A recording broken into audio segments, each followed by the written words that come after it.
Hello everybody, welcome back to Coop Hoops, and today I have my Blazers post-game show. We pull it out over Washington, 132 to 121 is your final. Game just officially ended, and it was an up and down game. There was some very good points, and a win is a win, and we had to win this game to prove to me that we're a playoff team. If we lost to Washington, I think we weren't going to make the playoffs, honestly. And someone in my comments was like, "You think we're going to lose to Washington?" And I said, I'm just mad. I was just mad at the time. But I think that was the shot we did, and they played a pretty well game. But also we had 5 guys out, which is what we've had all the time. So it's not an excuse anymore. And I've been saying that this whole time. Yes, this time Nas, after dropping 30, he was out with a knee sprain or something like that. DJ's still out for a while. Of course, Nurk, CJ, McCall. But the first thing I want to talk about is Robert Covington finally hitting his shots for the first time all year. He was 5 for 7 from 3, I think. He had, 17 points, 20 points? And that's just good seeing Rocco come out, 19 points. Come out here, hit the 3, be efficient. 6% from the field. Also 10 rebounds. Put up a double-double, play good defense on them. This was the best game of his Blazers career by far. He shot the ball pretty poorly. Usually he's averaging around 6 points, about 2 for 7 from 3 each game or less, or 1 for 4 each game. Like, he doesn't shoot the ball very much. He doesn't shoot the ball very efficient. But if he can do this at a nightly basis, that would be great. Him averaging around 15 points, 12 points, hitting a couple threes here and there. That would be great to see Covington doing that for the team. Covington, he's a spot-up shooter. That's what he does. He comes out, he'll hit the 3 ball, he'll get you some defense, and he'll get you some shots. And that's his job, and he did it for Houston really well last year. And today he needed to come out and do that, and he did. He came out, and he did. That's his best game of his Blazers career so far. And, it's good to see him out there. And then let's just touch on Damian Lillard. 30 points, 8 assists. He had another Dame type of night. He now leads the league he retakes lead, I think it's from Beal, or is it Harden? Most 30-point games in the season. Because Beal had 30 in this game too, where I think Dame was up 1 on him. So Dame had 32 points, hit a dagger 3 to end it with about 12 seconds, or not 12, like 40 seconds left. He had 8 assists, 2 boards, and he had a block. He had a monster dunk that basically put the game away there too. Just we were up, I think it was 8. They just got a 3 to cut it to 8. He drives baseline with about a minute and a half, dunks on Hachimura. He got up. That's the Dame hops we saw back in the day when he's in the dunk contest in his second season or rookie season in the league. Oh, is it rookie? No, it was the second season in the league. This is fun seeing Dame dunk on people like that. 32 points. Yeah, he was 4-14 from 3, which isn't quite efficient enough. It's not terrible, but it's not great for a lethal 3-point shooter. But he got the job done. He did close out the game. I know it got ugly at a time, but he got it done at the end. I'm just going to go over all the player stats now. 26 for Gary Trent Jr. He had 50% from the field. Shot the 3 ball, great. 7 more threes tonight. Career high for threes, and ties his career high for threes in the game. He's done this all season long. He comes out, he hits a 3. Love seeing him do that. 26 more points here tonight, helping his averages up. And he also had a couple rebounds, a couple assists, and a steal. He played some defense. He guarded Westbrook some of the game. He also guarded Beal quite a bit, and that did not go too well because Beal had 37 points. But yeah, it's still a great game from Gary Trent. If he's out here producing good buckets, good 3-point shooting, it's great to see that. And then we have Rodney Hood. He started the game. He actually had 15 points. It's good seeing Rodney score. He hit a couple threes, had some nice mid-ranges, and a couple drives, I think it was. He shot 40% of the field, which isn't awful for Rodney. And 15 points, that might second highest scoring game this season. He got us meaningful minutes. He played 36 minutes, just the same amount as Covington and Cantor, just behind Trent and Dame, who played nearly the whole entire game. And he had a good game. It's when all our starters are over 15 points, that's a really good sign. That means our offense was clicking.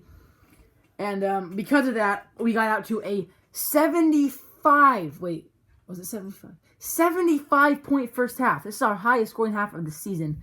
But they also got out to a 63-point scoring half. It was 12-point game at the half. Crazy offensive half for both teams. Ridiculous. Bradley Beal had a 15-point half. Dame, I think it was who did good. I think our leading scorer half might have been even Rocco with 12, or maybe it was Trent with 15 or something like that. But 75 points and a half is insane. That's great offense. And then Melo actually had finally a good game. First in a couple games. 21 points in 26 minutes. Shooting 50% for the field. Didn't take very many dumb shots. Hit a couple threes. Spot up a little bit. And then Anthony Simons shot the ball poorly. I don't expect him to put up 20 every night, but this was a poor shooting night. He had 3 points on 25% shooting. And then Harry, same thing. He didn't make any shots. He had 1 shot. He missed a lot of post shots, missed a couple mid ranges. And then Bevlins and Ellaby barely played. They played 1 minute each. It doesn't really matter there. But Giles did come in to get us some rebounds. He got us 7 rebounds. So he still played okay defense in the interior, and Melo had, a great offensive night. Rodney Hood, or Enes Kanter's last guy, has 16 points, 15 boards, another paint presence like always, offensive rebounding, putback machine. That's what he does out there. But now let's just finish up with the positives in this game. So we got to a great start. We did blow a 21-point lead. It was cut to 12 at the half, which isn't terrible. You're not going to, maybe you should maintain a 20-point lead, but they cut to not. They just get a little 9-point run. They cut it to 12 at half, which is okay. They had a good, they finished off the half pretty well. Beal had a nice half. So did Westbrook as well. Westbrook had a triple-double, back to 17 points, 10 assists, 12 rebounds. Pretty good game for Westbrook. Hachimura with 24, 13 from Denny Avdija, and Robin Lopez with 2 points. Garrison Matthews with 11 on the bench. David Bertans with 6, and Mo Wagner with 6 as well. And it was snowing in Washington, I just realized. Interesting. So we got off to a good start, good half. We shot the ball pretty well, especially in that first half. We ended the game 40% from the 3, which is really, really great. They shot the 3 ball pretty well too. But so we started off the first quarter up 21. They come back, cut to 12 at half. I wasn't mad. We did give up a lot of points. Our defense wasn't great that half. 63 points given up to a team isn't very good. And yes, their defense was horrendous, but ours wasn't very much. We gave them lots of shooting opportunities, lots of spot ups, lots of nice just looks from the outside. And they capitalized on some of those in the first half, but they especially capitalized on those in the second half. That's what I'm going to talk about now. In the third quarter, we still outscored them. We went up 15 at the end of the third quarter, which was a good sign. We went up with a nice little 15, or was it 16? Up 16. Maybe it was even no. It was 18. We were up 21 at one time in that third quarter as well. So we got up pretty big in that quarter, and our second 21-point lead to the game, which was great to see. 2 big leads in that first quarter, and now the third quarter. And I thought the game was over, and I was positive this game was probably over. And then in the fourth quarter, Washington, they hung around, and I was worried because there was a time about that 6-minute mark where our defense looked so awful, and I'm not sure what Stotts did or what happened in the huddle or anything. Did we just give up? But we would get back to the floor.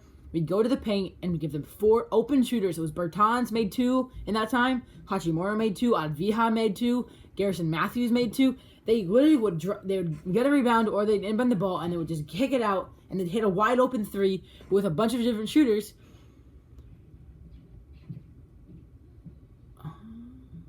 And did not score double figures. What are they talking about? Melo scores in double figures. Oh, they had a betting game. Michael Holton, Burke, and Lamar all got it. Just everyone but Jordan. Dumb Jordan. All right. Well, that's not. Besides the point. You probably couldn't even hear me. I was talking really quiet. The defense did fall apart in that fourth quarter, and I was worried. They cut it to 6 points, and then Dame had to finish out the game with a couple buckets of his own to end it off. And Covington had a couple free throws, as well as Trent made a shot to cut it off. We won the game 132 to 121. We won the game by 11 points. It's a quality win over a Washington team. Yeah, I was a little scared in that fourth quarter when the defense fell apart. The defensive game was okay. It wasn't perfect. It wasn't pretty, but we got the job done enough to hold them to 121, which is a average game for an NBA team, I feel like. Or maybe that's just a good scoring game. So Kanter's paint D was fine. They didn't really score too much in the paint. It was just the perimeter defense at the transition was just not very good. We'd get back, and we just didn't have hustle. Stocks needs to call timeout after that happens. I think he did. And emphasize getting out to the perimeter. When you're coming back on defense, step up. Don't go into the paint. Don't drop back. Make sure you have all the guys, you have your man, and you step up on him. Don't play the paint. Let one man, let Kanter play the paint. If they want to try to dunk on Kanter, let them. Because that's better than a 3. A 2 is better than a 3 for a defense. So that was my only problem with the game. Offense played phenomenal. I love seeing the offense put up 75 in the first half. Yeah, it's kind of a slower second half. We still put up pretty big numbers. Not quite 75, around 50, but I think actually no, like 56. So that's still a pretty good half. And then Wizards, they played good basketball. This team's looking better. Westbrook's looking better. Beal's still playing like MVP, leading the league in scoring, but he won't win it on a bad team. Him and Dane had a nice back and forth night. Both had quite a few buckets. And that'll be it for me. Good all-around win for the Portland Trail Blazers. Just the defensive emphasis a little bit. I didn't want to go too in-depth with this because I did watch a lot of the Nets-Clippers game. I actually had them on 2 different devices, so I was watching both at the same time. So I can't give you like a totally in-depth defensive analysis, but in the end of this game, I can tell you, I told you exactly what I saw. That's what's happening. Thank you guys for watching. Subscribe to the channel for new. Peace.